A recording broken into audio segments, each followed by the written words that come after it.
I'm Marisa Norcross. And I'm Dave Freund, and this is The Next Page.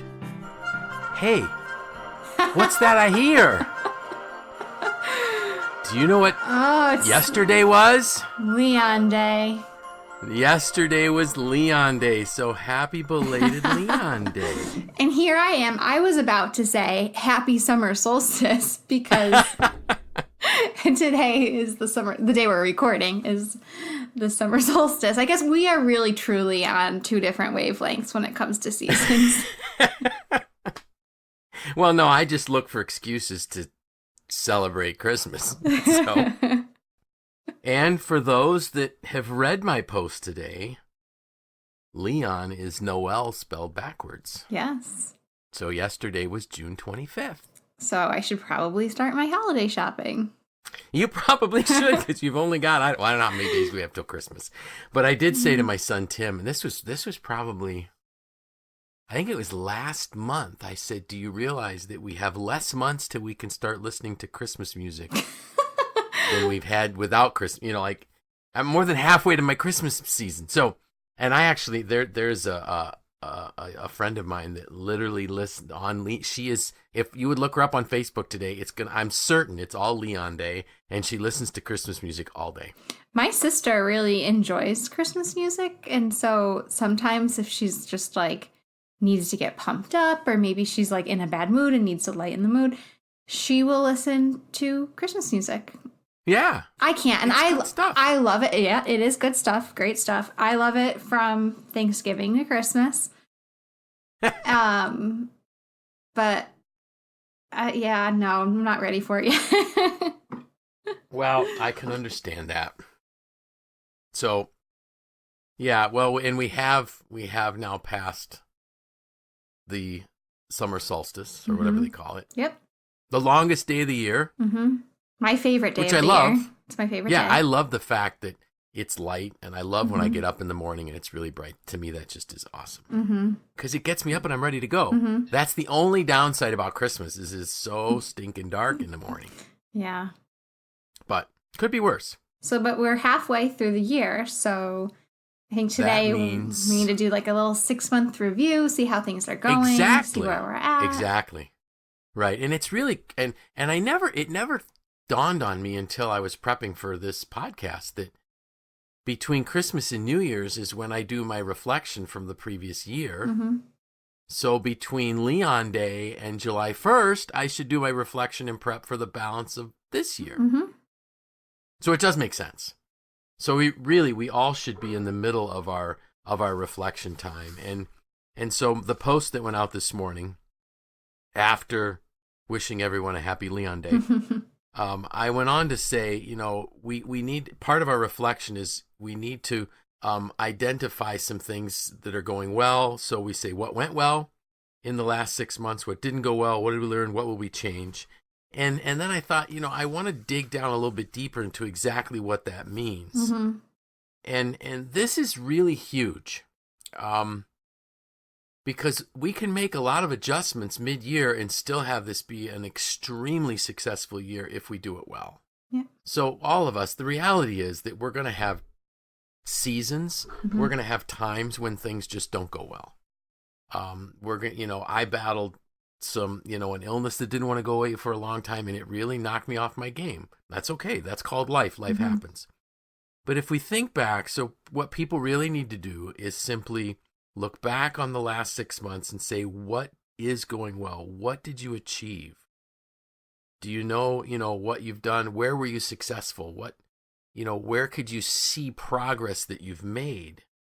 And you really need to take an honest assessment, because a lot of times we feel like we haven't accomplished much. You were on the call this past week when we were talking about the strategic plan at work. And I was shocked at how much stuff we've accomplished. Yeah. It's been so our fiscal year at MACNY is July 1st to June 30, and it really has been an amazing year. But you get so tired, you get so worn out that unless you reflect on that, you miss it. Right. Now, another important thing, though, Marisa, I think, is that not just did it go well, but can we identify why it went well? That's huge. because whenever I meet with my coaching clients, and the first question in every one of my coaching sessions is what went well. But I always then say, do you know why? Because if we can't figure out why, we can't repeat it. Right. Absolutely. So it's really important to know why. Mm-hmm. And once we've done all what's going well, then we have to look at what isn't going well. And some people think, well, that's just such a downer. But the reality is that there may be some things that with just a few tweaks, we can get back on track. Mm-hmm. And remember, I've done a lot of podcasts where I've said, failure is, it's easier to go from failures to success than from excuses to success. Right. And I think we did a podcast once on the fact that success can be fatal. Mm-hmm. So we really got to look at things that aren't going well, that are struggling. And then we have to say, so what did we learn? If we focus on the learning rather than the setback, it's a more positive mindset. So when I sent you my notes, what thoughts popped into your head? Initially, I actually have realized that it has been 6 months since I started my new work arrangement. Oh, that's right. Right. So working from home and only working part-time. And so it felt like it was a really good reminder, honestly, to me to stop and think like, okay, I'm 6 months in. How did that happen so fast? But then B, like, let's look at these questions. And so for me, it was really, first off, just a really good reminder because if you hadn't said this, I may have forgotten to do it. And, then looking at the questions, it made me realize, okay, I haven't slowed down enough to do this. And very good. I also think that I need to go over these questions not just with myself, but with my husband. And also, I'm probably going to talk to Randy, my boss, or the president and CEO of MACNY, about them too, because it's been an adjustment for everyone at MACNY. And I want to say, like, hey, what's going well with this arrangement? Like, what needs to change? Right. And how can we move forward into the future? So I definitely know I have a lot to think about, even just on the work front alone, outside of any other goals in my personal life. Sure. Well, and I think that's perfect, and I'm glad that for you it gave you like a jump off point, so to speak, almost, so that you could see, well, what is really happening? And I like the fact that you've picked up on the fact that your life hasn't slowed down as much as you would have liked it to. Because that was the key. You needed to be able to take a bit slower pace, enjoy the time with your daughter and the daughters and your husband, that type of thing. For me, I've never taken a hard look at my year midway through. This is the first time I've ever done this. And I got the idea from someone that I've mentioned on the podcast before that I follow on Instagram, Joe Duncan, and his Instagram is before 5 a.m. And he actually took his viewers or subscribers through 5 days of a journey, every day asking them different things. And I thought, what a brilliant way to do it. But the key, again, the focus is, to never view our setbacks as something bad, but they're just learning opportunities. They're never failures. When we hit a wall, when we don't progress the way we'd like, we did not fail. Our plan failed. And I think that's the key. So like when you look back and you try to figure out, okay, what part of my life didn't slow down the way I'd like it to, then there's a tweak that probably needs to be made in the plan. And I think it's also, you look at things like, okay, what obstacles or challenges have gotten in my way in the last 6 months? And some of them have probably already resolved themselves. So maybe something came up 2 months in, and then by the third month, you had overcome it. And I think looking at those, okay, so maybe that didn't go well, but how did I overcome it and correct course as I went, and learning from those experiences too, and not just saying, exactly, that was a failure. Right. Well, and part of it, that part of that question, what did you learn? really we should be reflecting on everything, not just Right. what did we learn from failures, but were there some aha moments that we had? Did we discover something new about ourselves? Are there, for me, I'm going to look back and I'm going to look at the books that I read, and I'm going to look at the trainings that I attended and try to figure out, so what did go well? What really did I learn from that? One of the things I can think of right off the bat was, before I went to my John Maxwell conference, we talked on the podcast that I was going to journal differently. I was going to record notes differently, and that was so powerful. And even though I was battling my upper respiratory thing at the time and I wasn't feeling well, I got so much of my personal thoughts on paper during that I started doing that all the time, where on my regular note page in my day planner is a journaling section. Just I put a J and a dash and write down the thought. And there's so much you can glean from those moments. So for me, that was a big learning. Yeah.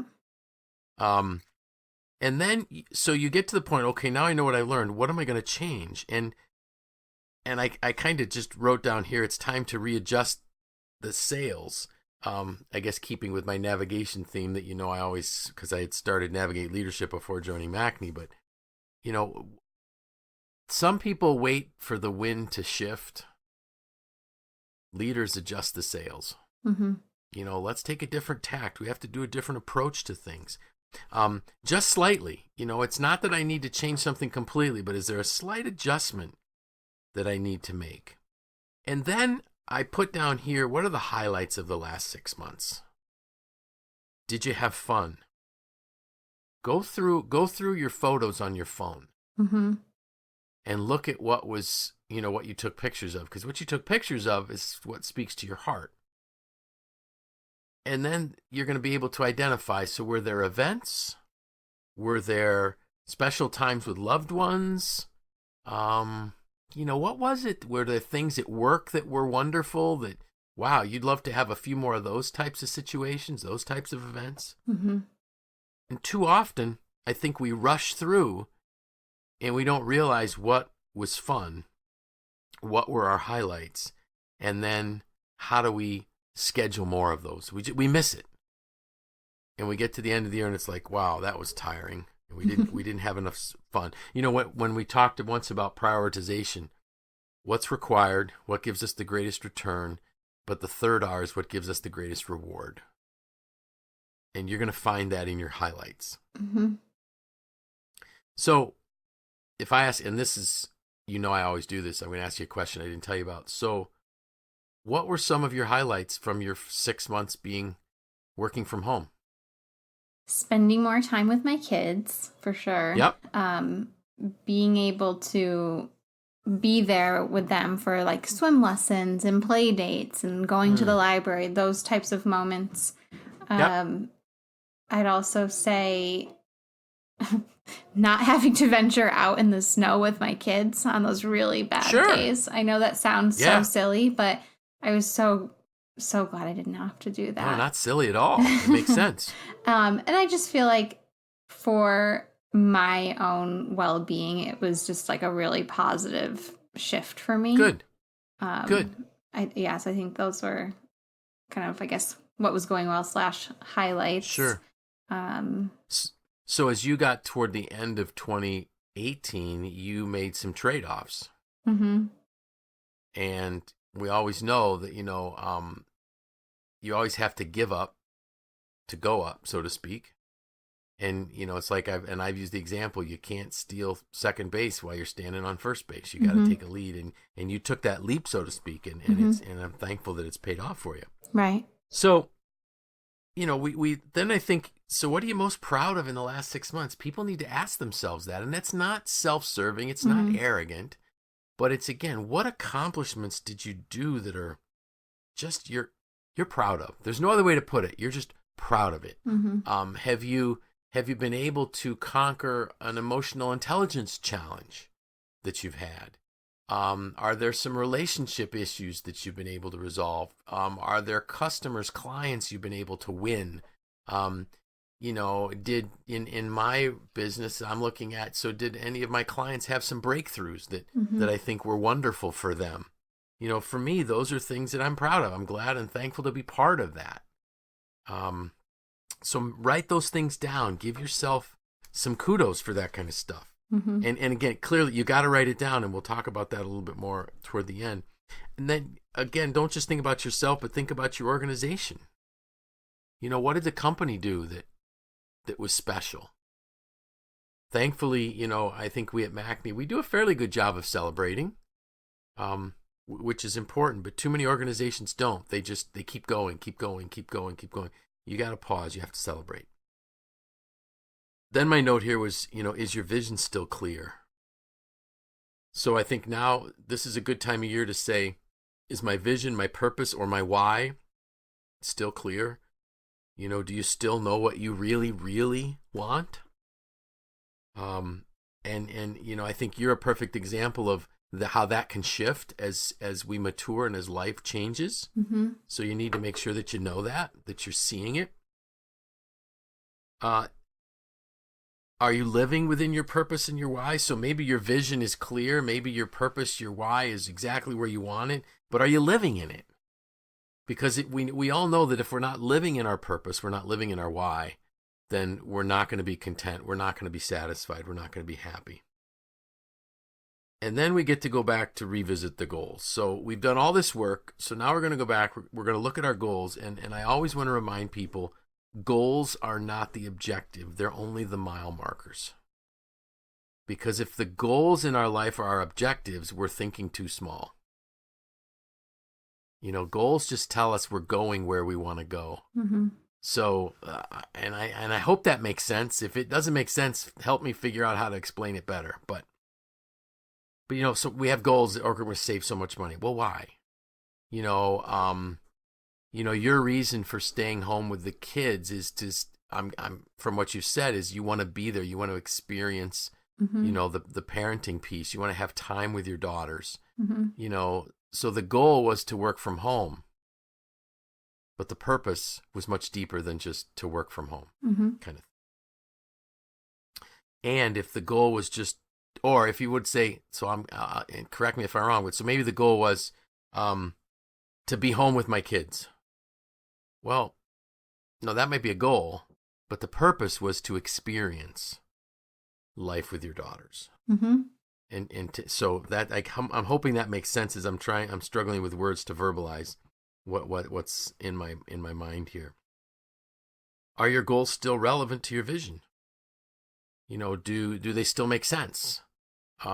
Sometimes we start down a path that we think is right toward a goal, but as we go through the year, let's take a look back and say, you know what? That one just really isn't there anymore. It's not speaking to my heart. Do they still inspire you to take action on a daily basis? And then you have to ask yourself a question. If they don't, is it still a critical goal? And do I need to change my attitude? Which is pretty big. There's times when I have a goal that I don't always feel like working toward that goal. Well, then if that still is a very valuable goal, there's an attitude piece that I have to shift. And one of the things we need to realize is, that like John Maxwell says, the difference between winners and whiners. Whiners wait to do it till they feel like it. Winners do it so they feel like it. And so for me, I'm thinking of one of my goals that I'm dragging on it, and I just got to engage and get going again. Because once I get going, it'll be good. Right. Like exercise, No, well, I guess there are people that like exercise. I don't. I like eating.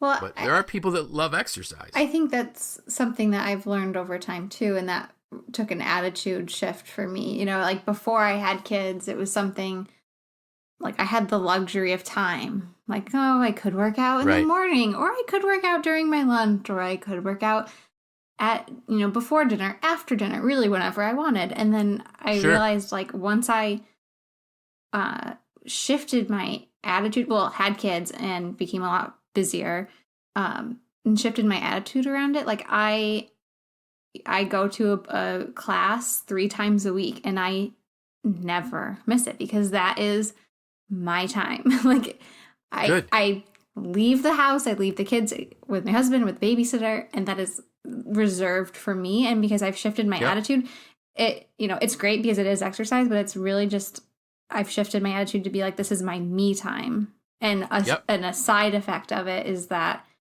I'm exercising and doing something healthy. Exactly. And I think that, like when we have those shifts, it's like, I never miss a workout now because it means something else to me. It's not just exercise. Sure. Good. That's awesome. So the next thing probably shocked you when I said clean things up. Because not that I don't think I'm not a hoarder.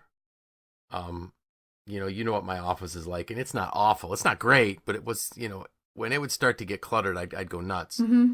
But one of the things that Joe Duncan talked about on Before 5 a.m. was he did this whole day on decluttering. Mm-hmm. And I realized, oh my goodness, it's true. I'm a big declutterer. So, yeah. I love to do it.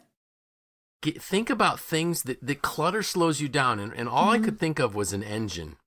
When an engine gets filled with sludge, when the fuel injectors get all clogged up, it doesn't run well. Mm-hmm. It takes so much more effort for that engine to run. So we really need to get the sludge out of our life, get the sludge out of our offices. Where I record from my home office, and it's just got way too much clutter in it. Mm-hmm. So I actually already took some stuff to the trash this morning mm-hmm. because I did work from home today. I'm like, this is awful. I got to clean this up. And so we have to think about this. Is it Marie Kondo that has the thing where, so if it doesn't bring you joy, throw it out? Yep. And you move quick, like you move quick through it. And if you have to even, and she's not the only one, there's a lot of people that are in this industry, but it's something that I study. I mean, I'm very into this, and you want to move quick and decide, is it, Emily Lay, she does this and she says best, favorite, necessary. So you've got like spark joy. That's one way to do it. Best, favorite, necessary. And you move quick, and they both say, like, you touch everything once, and you decide immediately, and you don't sit there and think, and you don't get nostalgic. Like, you just move, and it can be life changing if you let it. And we can do a whole episode on this later because I could go on for days. I think we should. But yes, it's so good. I think, and it's funny because maybe I knew we were going to talk about this. I have been doing this.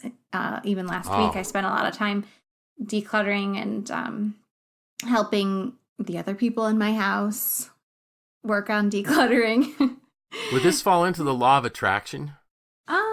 The fact that I was thinking it and you figured it out? Yeah, because you must have put it into the universe, and here I am. I'm just saying, your mom will be happy on that one. I know, and I didn't even think of it as being part of this like 6-month check-in, but yeah, it's so true because physical clutter is mental clutter. So like you said, you're sitting at your desk and there's physical clutter, and it weighs on you, right. And it goes, and even though you're not like thinking about the stack of papers and all the words within the stack, it's there, and it weighs on you, and it gets in the way. Clutter gets in the way of decision making, and it kind of takes hold of you in ways that you might not even realize just by being there. We do have to do an episode on this. I know. So you just let me know when you want the episode to air. Okay. And then I'm going to ask you all kinds of questions on how to do it because I desperately need help. Just go into my workshop. But, I do have a problem here, a little bit of a fear, because whenever I hear this thing is if it doesn't spark joy, get rid of it. Mm-hmm. I'm thinking, does that mean people? Because if that's the case, my wife might send me packing. I'm not sparking joy today. Boom, I'm in the trash can. That wouldn't be good. Well, or you're saying, no, just make sure you spark joy, right? Mm-hmm. Better bring some flowers home. Yeah. So for our listeners, we are going to do an episode on decluttering. Yeah.